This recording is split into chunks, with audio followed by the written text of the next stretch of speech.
Welcome to Wildlife Rehabilitation from Rescue to Release, a podcast dedicated to licensed wildlife rehabilitators and the veterinarians who support them.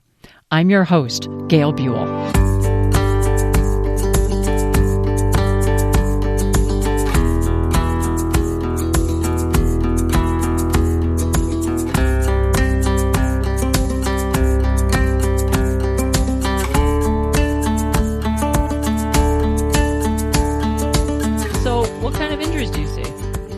The things I guess you would expect. So hit by car, because they have those multiple microhabitats, and they'll travel from place to place, right? Mm-hmm. So they're going to go to a certain place when it's blackberry season, where all the blackberries are. They know where the best puddles are after it rains. They know where the cherry trees are. So they're very familiar with their environment. They have their preferred brumation spot, their preferred estivation spot. And so part of that is they might have to cross a busy road to get to those spots. And so we'll get turtles that are hit by, we have a turtle that survived getting hit by a semi-truck on the highway that remained alive. That like hits you viscerally when you hear that. Yeah, wasn't great on presentation, but he thrives now. So they can survive quite a bit. The other things that we get a lot of are dog attacks primarily, and then lastly, are oral abscesses, so ear abscesses. Okay. I'll be right back. Yeah. This pigeon is going away. What for all the listeners you can't see is Debbie has a pigeon that's been flying in and out of the Zoom frame and trying its best to get Debbie's attention in like the worst way, and then flying back and forth behind her. It's been actually very entertaining. Very entertaining to watch. So, okay. So those are how they get injured, but what kinds of injuries do you see from those? Shell fractures, primarily. Okay. And the reason I love Eastern box turtles, I love wounds. So again, you get hit by a semi-truck, your shell is gonna be in pieces. Right. And you have, a lot of the times, your coelomic cavity is exposed, right? So they don't have a diaphragm, so they don't have the thoracic and abdominal cavities that our mammals have. They have just one cavity called the coelomic cavity.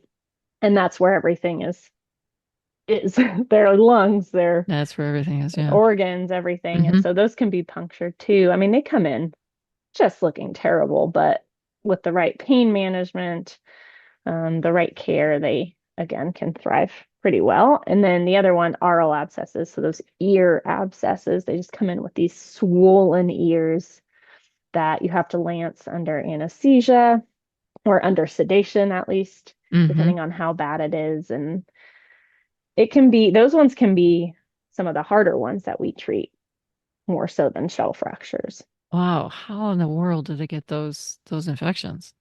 We don't quite understand. It used to be thought that it was pesticides, and at least around here, people do use quite a heavy amount of pesticides, but there have been places where people have lived there for generations and have never used pesticides, and those Eastern box turtles still get them. So I'm not 100% sure. Again, from the research, we originally thought pesticides, but not 100% sure. I know since they don't have that diaphragm, they can't cough things up from their lungs. They really depend on the cilia and their epithelial cells. So, the cells that line their trachea, they have basically little finger-like projections that help bring things in and out. So it moves things out, it moves things in.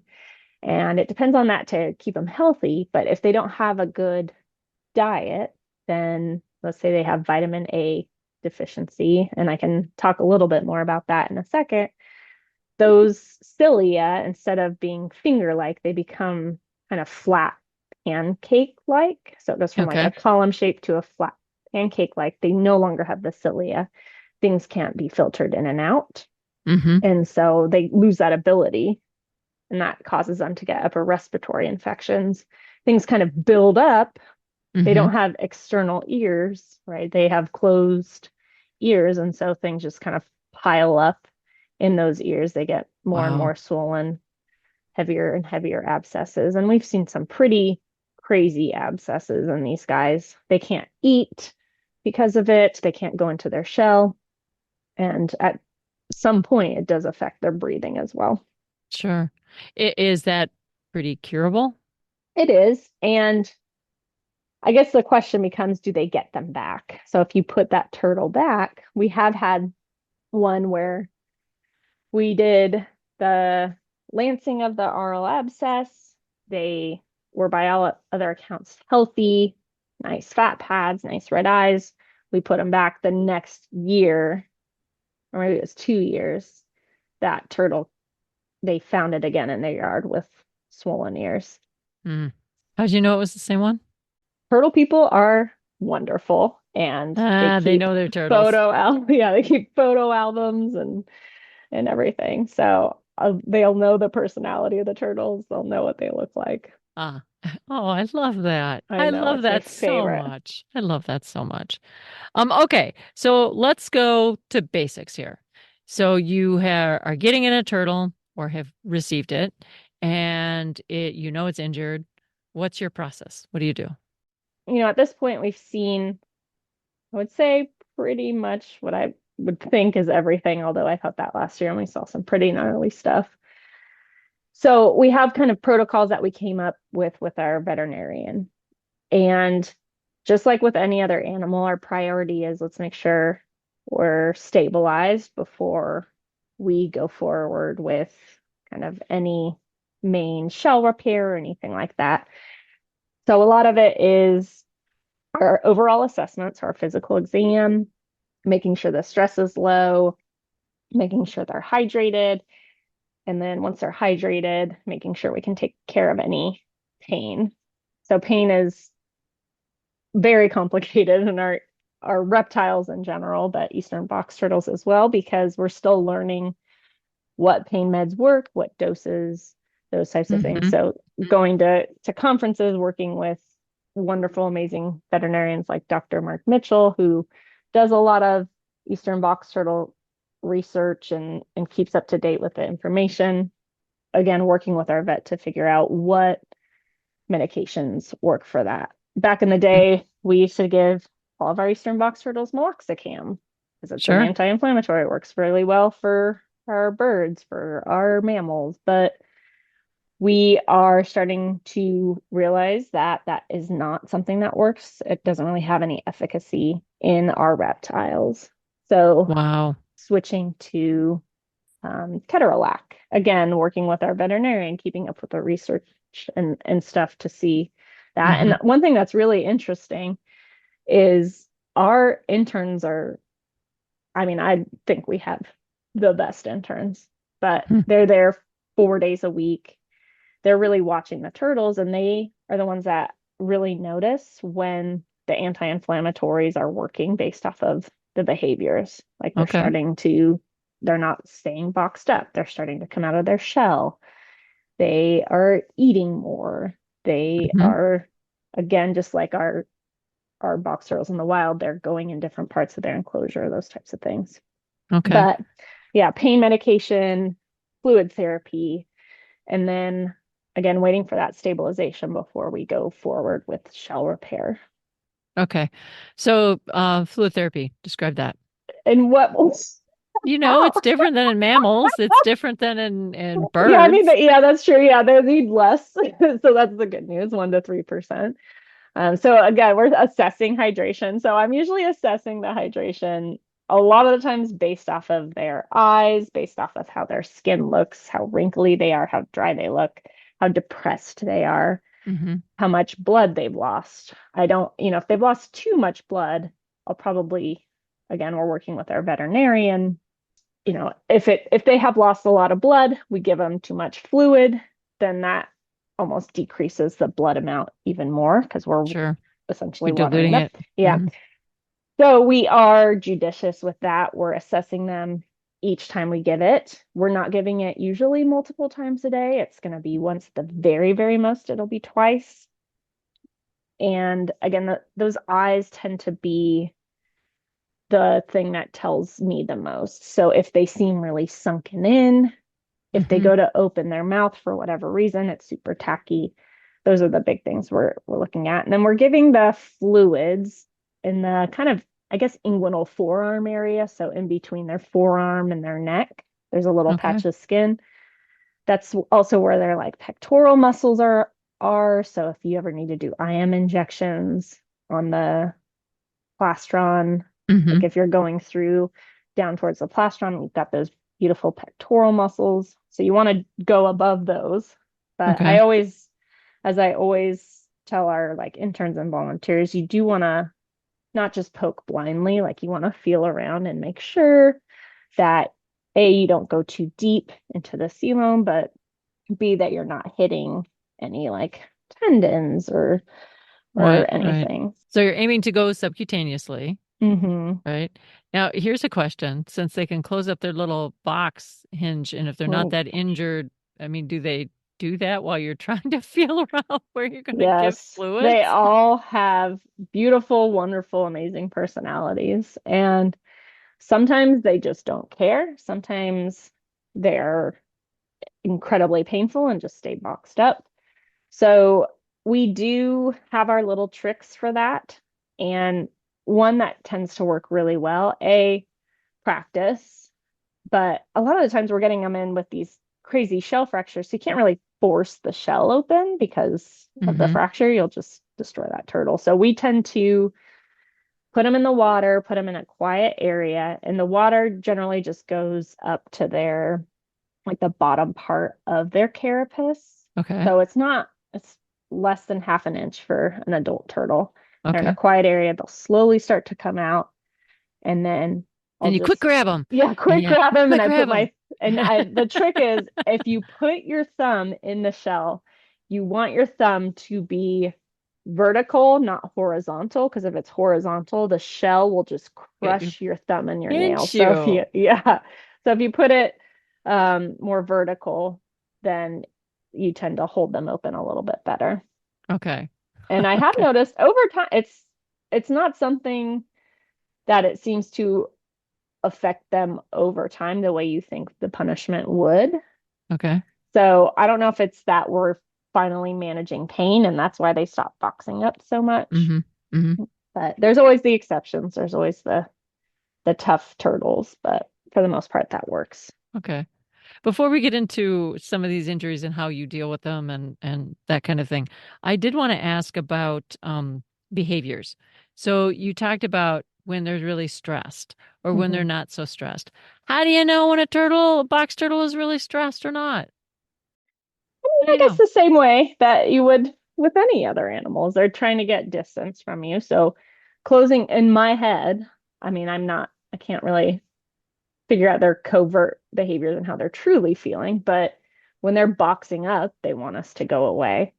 And so that's kind of the main thing that we look at is even if they kind of move even a tiny bit into their shell when you walk by, that tells me that that's a stress turtle, that Okay. they want to get away. And Okay. then how comfortable they are in the environment, what I'm thinking of is are they eating? Are they moving around in the environment? Are they soaking themselves? Are they sunning themselves? Are they climbing? And I Hmm. don't mean climbing in the stereotypy way where they're constantly like climbing and trying to get out, but Sure. are they just calmly, as you would imagine, calmly walking around? Are they looking around?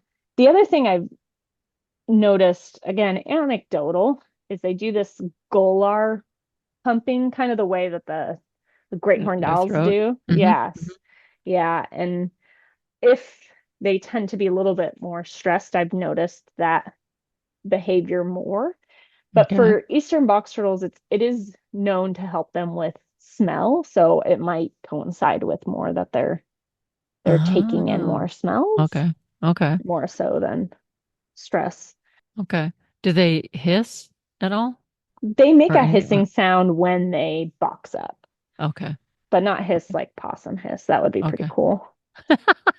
How about bite? Do they bite you? Oh, they bite. Yeah. Yeah, it is They bite. painful. Yes. Yeah, turtle, any kind of turtle bites. Ow. Not Yes. pleasant. Not pleasant. No. You want to avoid that at all possible. Boy. Okay.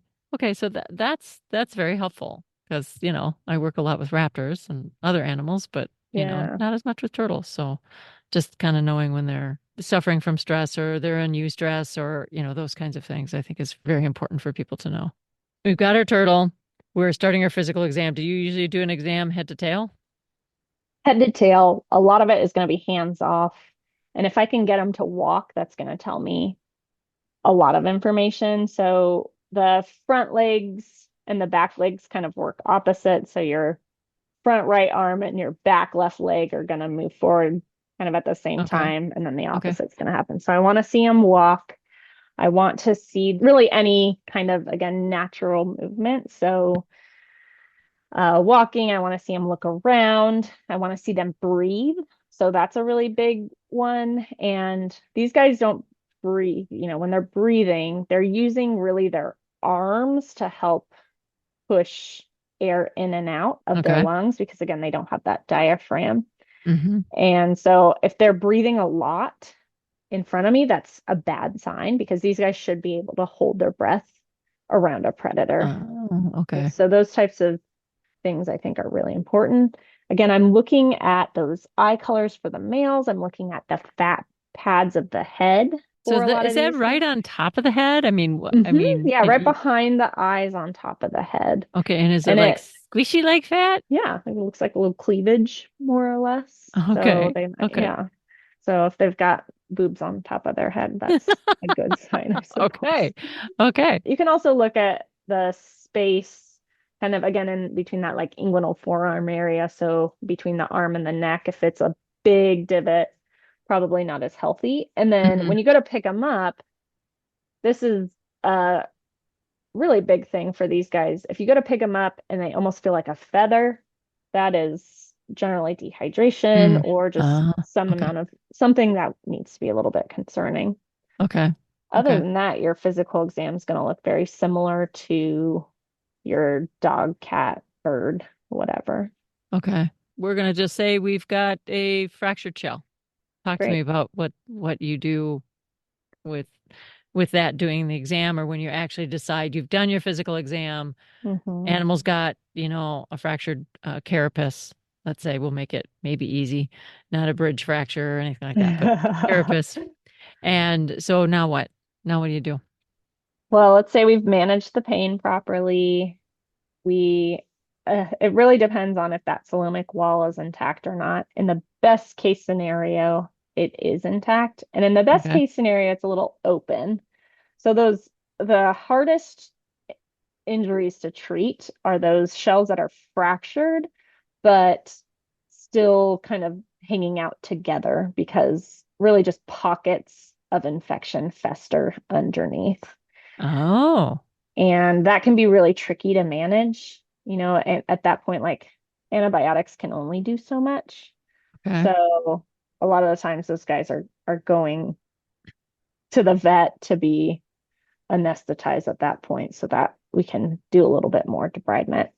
But Okay. again, best case scenarios, let's say it's open Okay. and we can flush it.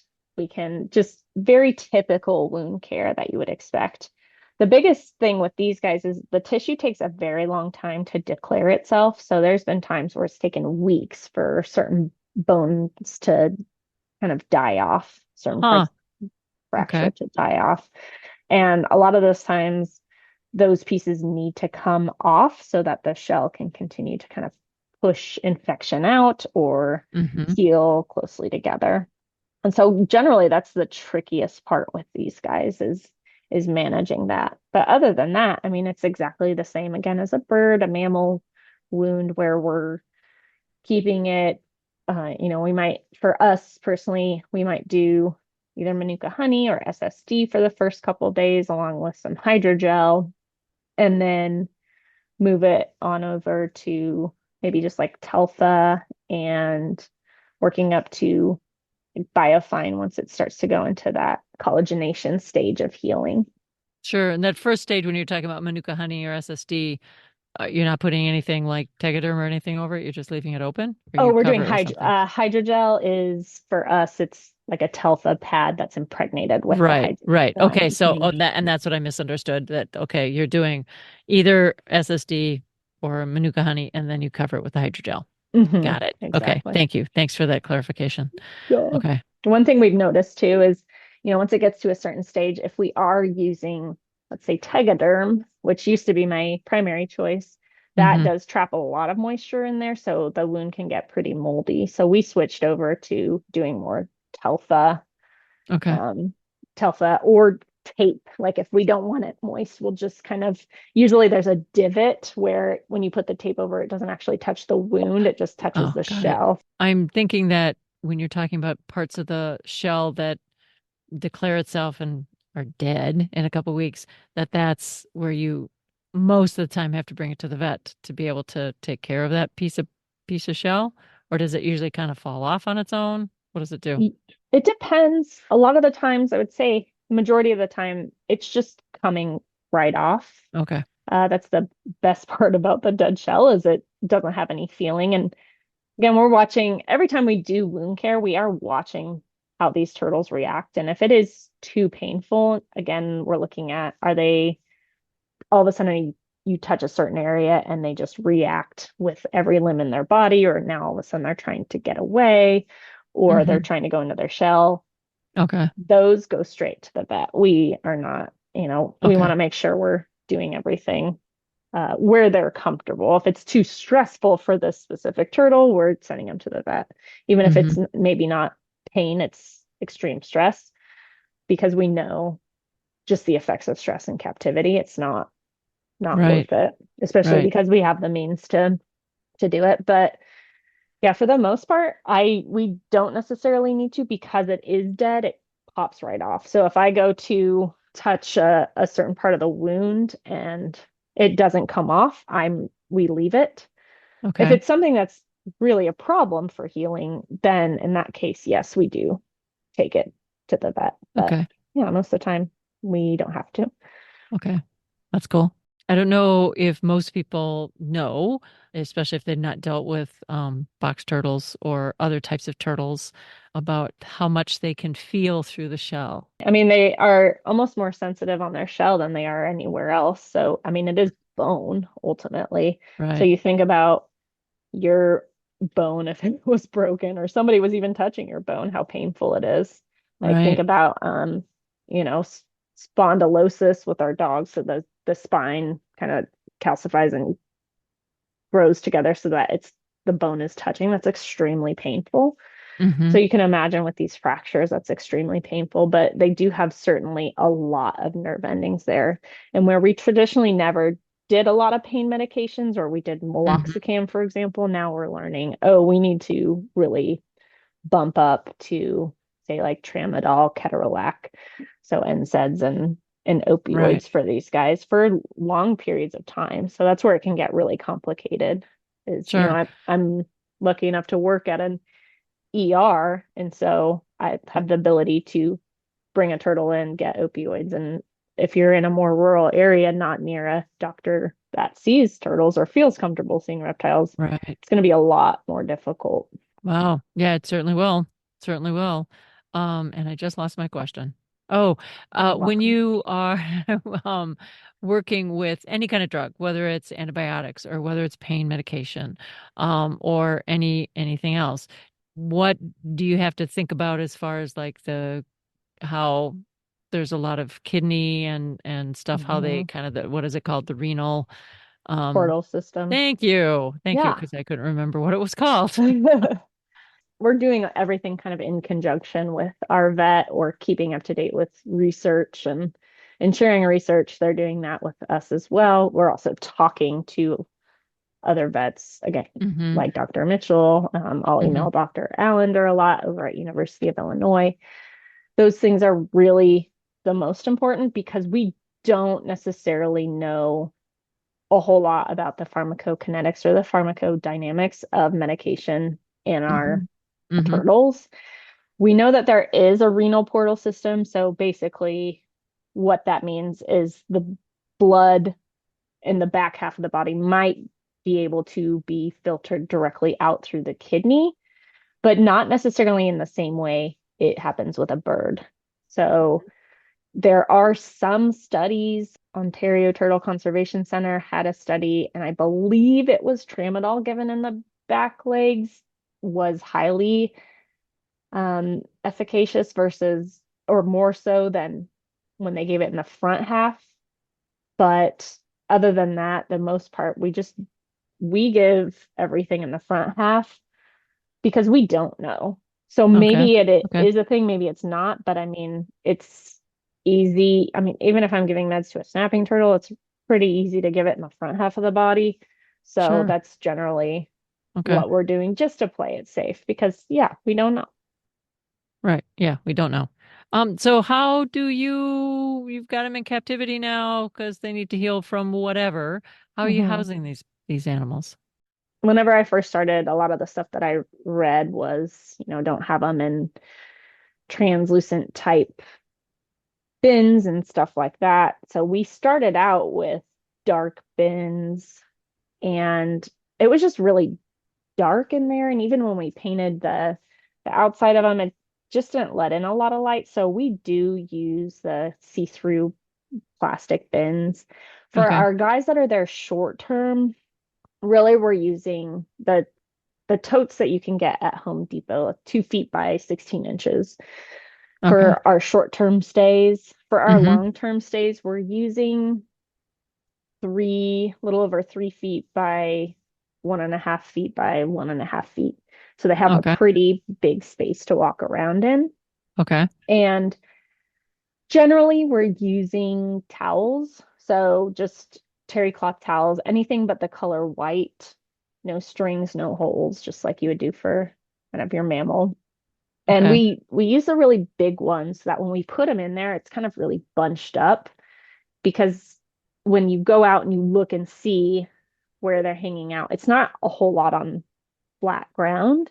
They have a Mm-hmm. lot of places to hide throughout. So we create ways, usually we'll create our habitat. It'll have a little hide box that we make out of a small plastic tote that we cut in half. So like a shoebox tote.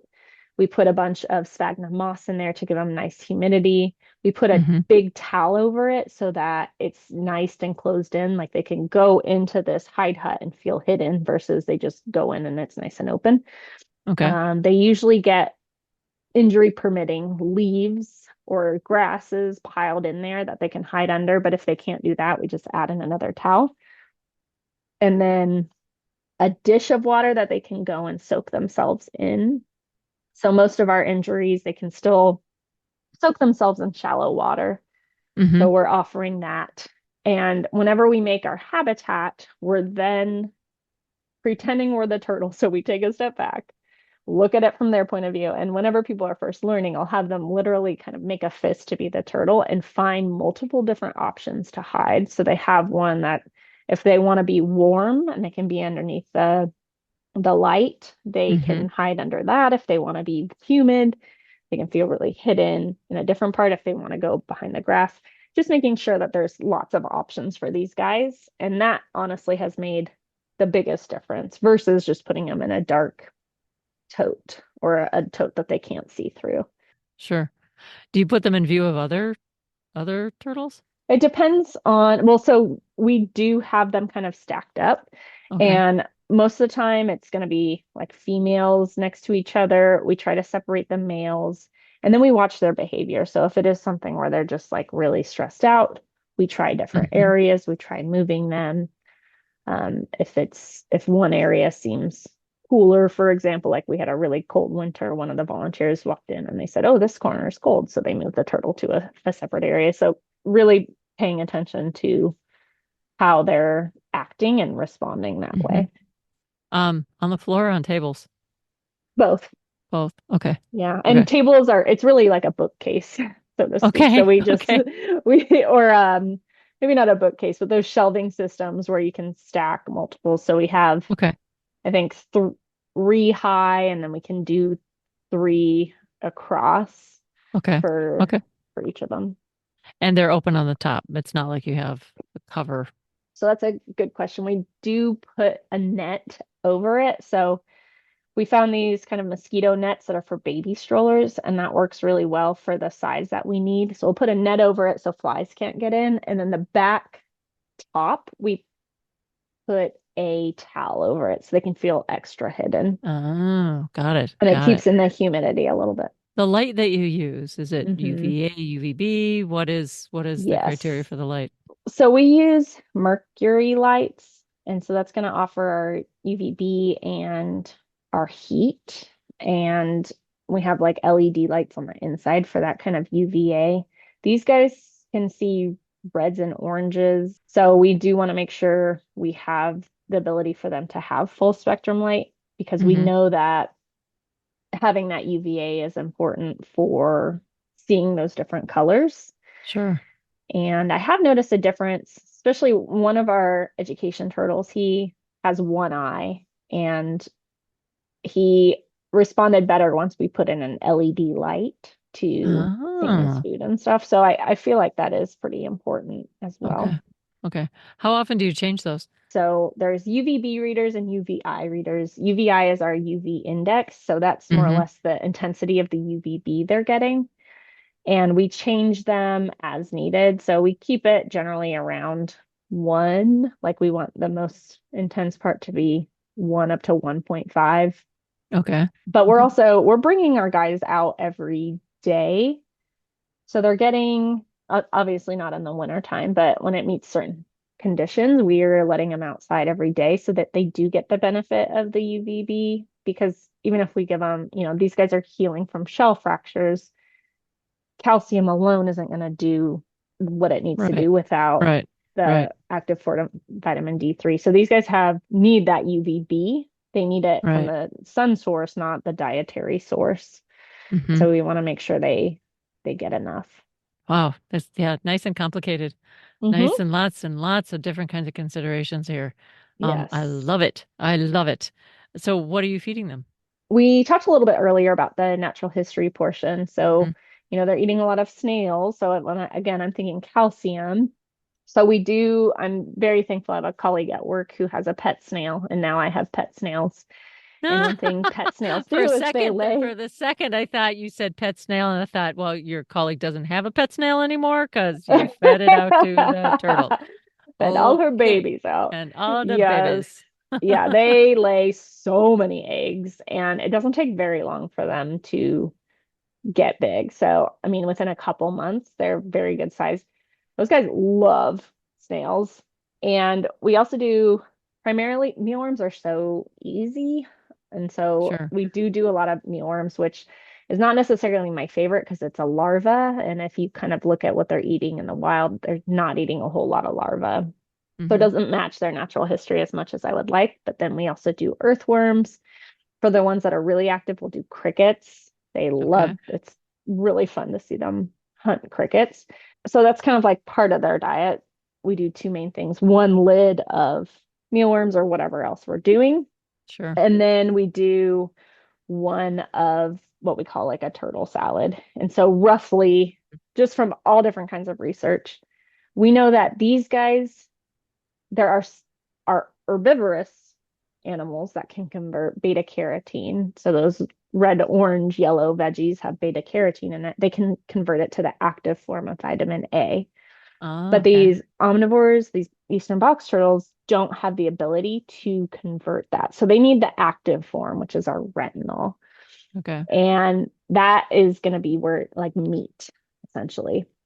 And Oh, so we want to make sure they have a diet that generally it's not exact, but mm, 50% they're getting kind of that meat. So the insects, snails, earthworms, pinkies, mice, sure. sometimes pellets, those types of things. And Right. then the rest of that is veggies or greens, fungus, because they're eating a lot of fungus, so different kinds of mushrooms. And we have a Hmm. lot of mushroom farmers here in Nashville. So I try to get the ones that are more fresh. The ones at the store tend to be, they've been sitting in the package for a long time. Hmm. They don't have the active form of vitamin D, the D3. Mm-hmm. And they also make those grow your own mushroom kits. So when I'm at my best, it is we're growing mushrooms and we're putting them outside so that they're getting like actual sun. Sure. And then other than that, we do just a tiny bit of fruit. So we're trying to keep it to berries, limited to berries. So blackberries, strawberries, raspberries, blueberries Mm-hmm. primarily. And Mm-hmm. then homegrown tomatoes, so not store-bought. We really don't do bananas or anything like that, but then cantaloupe is like their absolute favorite. And then ideally I can supplement like cherry season if Okay. I have a neighbor that has a cherry tree. So going out and picking all the cherries that have fallen down. They're eating, Mhm. usually there's box turtles I'm competing with for that. So I'm not getting too much, but yeah. And I do want to say, so with the snails, I'm using like they're captive snails. The wild snails do generally carry flukes, so which I is was a wondering about parasites. parasites, Yeah. yeah. And so try to do the captive snails so that we don't Okay. have a bunch of flukes in their That you liver. don't have to, yeah, don't have to treat them for parasites now. Yeah. Yeah, Yeah. yeah. Huh. That sounds so good with the exception of the snails. I don't think I would eat snails. I mean, they eat better than me for sure. And we do chop it up really small because of the size of their mouth, Mm-hmm. mainly because I don't want them choosing the thing. They're going to choose They're strawberries, favorite. right? Right. Right. So we do, and we give it nice and fresh because they do have a good sense of smell. And I mean, you think about it's interesting because before I did cut it up really finely, we'd give them, let's say, 3 slices of bell pepper. They would go for one specific slice and leave the other two out. So I Huh. imagine getting that UVA information, there might be something that I'm not seeing that they're noticing about Right. Right. ripeness and Right. attracting them. And so, kind of using that to our advantage, slicing it up really thin so that if they go for, let's say, a piece of tomato, they get a mouthful of everything. Something else. Something Hmm. else. Yeah, that's And smart. then That's sometimes we'll smart. supplement with calcium as well. And I was going to ask about supplements. So Yeah. sometimes supplement with calcium. Do you supplement with anything else? Not really, because we are doing a varied diet. Hmm. And if you're switching up the invertebrates and the insects and um, maybe a little bit of calcium, but again, if they're eating snails, that's a pretty good source of calcium. We're doing a small pinch. We're not doing a, a whole lot, because it tastes disgusting. I don't know if you've ever tasted the I supplements have that we give not. them. We I try to have do not. that. Yeah. But the vitamin A, the vitamin D, that should all be covered Mm-hmm. Mm-hmm. in the diet and the UVB. And Okay. they look good on it. The Okay. blood work that we have done, it's come back great. So we haven't supplemented. Okay. Sure. Yeah, you're I will definitely on say, the right track. let Yes. me rephrase that. We do supplement the mealworms, right? So we do the high flukers calcium diet for our crickets. We do the high calcium flukers cricket diet, dubia roaches, all the diets that are high in calcium. Okay. Okay. So we do that part. You're gut loading really well. So yeah, Yes, whatever you're feeding whatever, out, yeah, whatever Dr. Mitchell's research tells me to do, I tend to you do do that. it. Yes. You do that. You do that. Okay. Is there anything else that we've missed on husbandry or I mean, I don't think so. housing? I think the big thing really, our goal with all of this was to kind of come up with a protocol that these busy centers, the staff wants to give these animals the best care, but they might not have the ability to do all the research for these guys. Right. And so ideally, hopefully it paints a good picture for them. You do still kind of have to take a step back and say, okay, are they doing these stereotypies? Are they constantly pacing? And Right. take and usually once you get the husbandry right, we'll have 15 turtles, maybe one is a little bit stressed. So we fix the thing for that one turtle. Sure. Um, and so yeah, hopefully that helps. Okay. Okay. Release criteria. It depends. So one of the big things I talked about lawn mowers. I guess one thing I didn't mention, but I imagine most people that are doing Eastern box turtles know, is their spine runs along the back of their shell.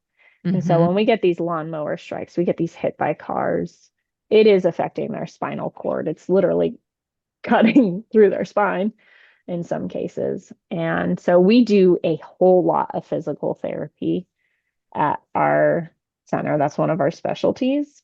Okay. And when it comes to release criteria with these guys, our spinal trauma cases, we'll make little obstacle courses. We'll make sure they can get over certain things. Let's say it's a turtle that is missing a front limb. We'll Mm-hmm. make sure it can get out of situations that are a little bit Okay. more challenging for one arm. Mm-hmm. We're also, I mentioned bringing them outside. I can't remember if I talked about this earlier or not, but whenever we were doing the study, we were watching the distance that they were traveling. They were traveling significant distances, sometimes as much as like 4 football fields in a couple of Wow. days. Uh-huh. And so I don't want these guys sitting in an enclosure for months and then just putting them right back out in the wild, thinking they have the fitness to Sure. Sure. travel the Mm-hmm. distances and things. So we're creating obstacles for them to walk around in.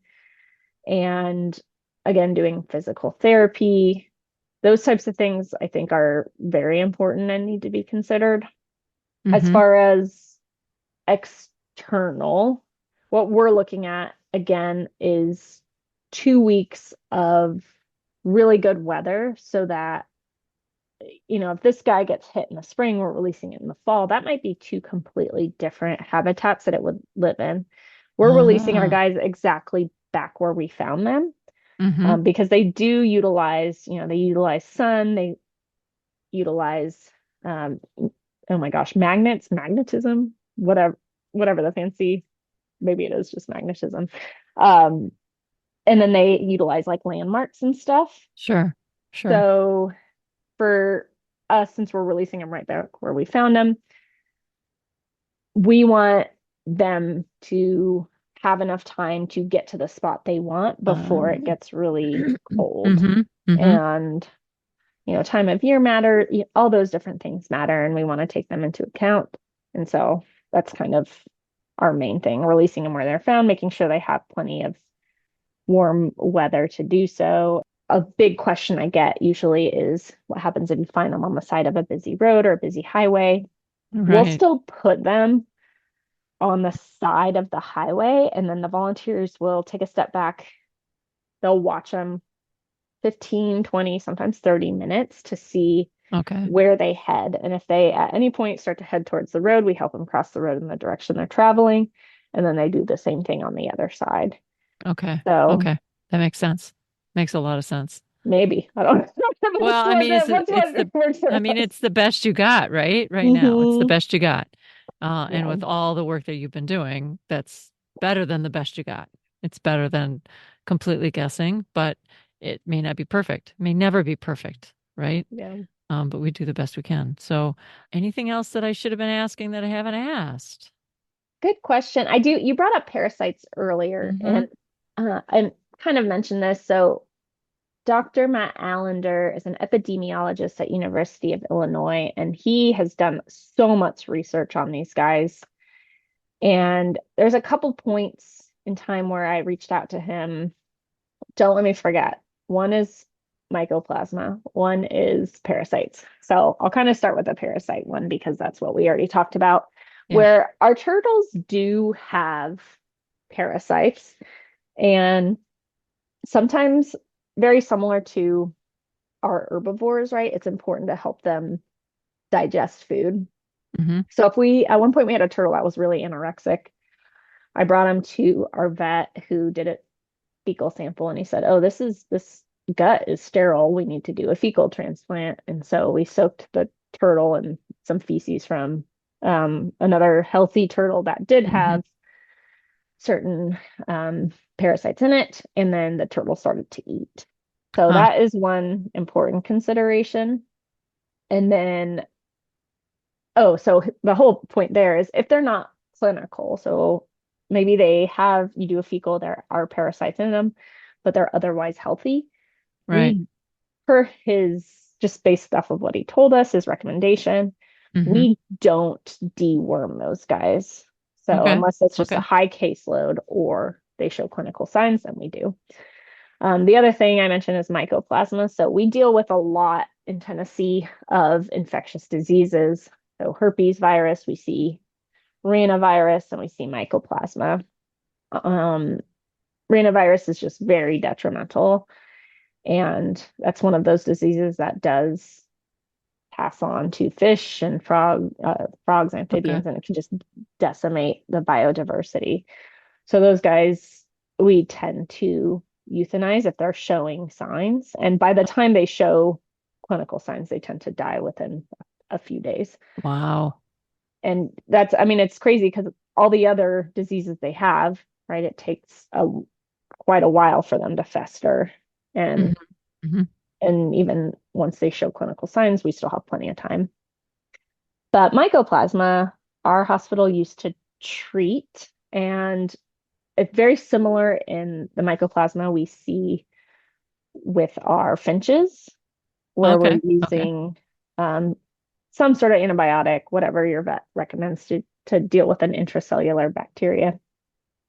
And again, we used to do it, but per his recommendation, and he brought up a really good point from his epidemiologist perspective, we stopped doing it because the concern is that it can go dormant. So it might kind of show like Uh-huh. it's dissolving, but it's still there. And it can cause them to become like resistant and Resistant. adapt against it. Yes. And they Hmm. do seem to do better just with supportive care. So his recommendation was just like fluids, heat, humidity, um, treating any other kind of secondary infection that Hmm. comes along with it Hmm. instead of treating the actual like mycoplasma infection. And then we're dealing with an adapted issue, adapted bacteria. So just important things to consider. And along with that, University of Illinois has the best box turtle panel for one of the better Okay. prices. So it was cheaper than we were just doing respiratory panels on all of our eastern box turtles Hmm. before release, just to make sure, they're quote unquote clear. But it really only covered three, not panels, but three organisms, I guess. They weren't necessarily Eastern box turtle specific. He has Oh, a okay. panel that is very specific to Eastern box turtles, Okay. and it covers quite a number of infectious diseases. So that is something to consider. Is, it's less expensive than the respiratory panel I was doing, which that panel was originally 160. His is, I think, 120 right now. Okay. It's 2025 in March, but I think it's definitely worth it to make sure if we're relocating them or if they were sick at any point to do a quick Right. panel to make Right. sure, Right. Right. yeah, Because you that don't they're want to healthy. introduce those organisms to someplace else. Yeah. That yeah, totally agree. Totally agree. Do you have any pro tips? You've been sprinkling them throughout. Yeah. I mean, I think the stress portion of it is the question I think I get asked the most because, again, we do a lot of physical therapy. So when we're having to do range of motion exercises and kind of push them to their limits, if they Mm-hmm. don't want to do things, right, they can just box up or Mm-hmm. fight you on it. And so I do think utilizing those tips to really, I mean, like hone in on the behavior skills. If they start to seem stressed, give them more Right. space or kind of take Mm-hmm. a step back Mm-hmm. and think, oh, this guy wants distance. Should we kind of put a towel over? Should we offer him a place to hide? Is there anything Mm-hmm. we can do Mm-hmm. better? Think about Mm-hmm. how you're picking them up. So in the wild, when they're getting picked up, it's by a giant predator. And so making sure we're not just picking them up from the top of the shell, we're supporting them heavily underneath so that they have kind of four on the floor. Think about when you're bringing them different places, what it's like from their point of view. If you're walking from a room to another room, are they just like staring out into this vast space and seeing all these scary things they've never seen before? Mm-hmm. And they're moving at some crazy speed. Those Right. types of things, I think, make a huge difference. So I know it can be stressful, especially during baby season, which is when we're generally getting all these guys. But Right. just to take a Right. moment and take that step back makes a huge difference for these guys. I love it that the perspective setting. We're mammals, so I think we get better when we're dealing with other mammals, even if we're not the Hmm. same species, right? But when you're dealing with something, and then birds are a whole nother thing.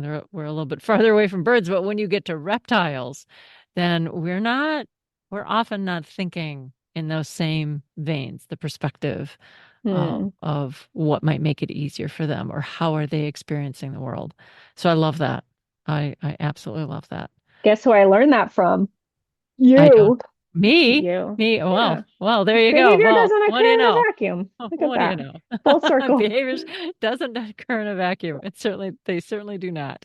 They do not. So you did mention a little earlier that a lot of the research you did and a lot of the things that you've done around box turtles was to try to work out, maybe not work out the kinks, you didn't say that, but try to figure things out so other folks who wanted to work with box turtles maybe didn't have to figure it all out and do the research on their own.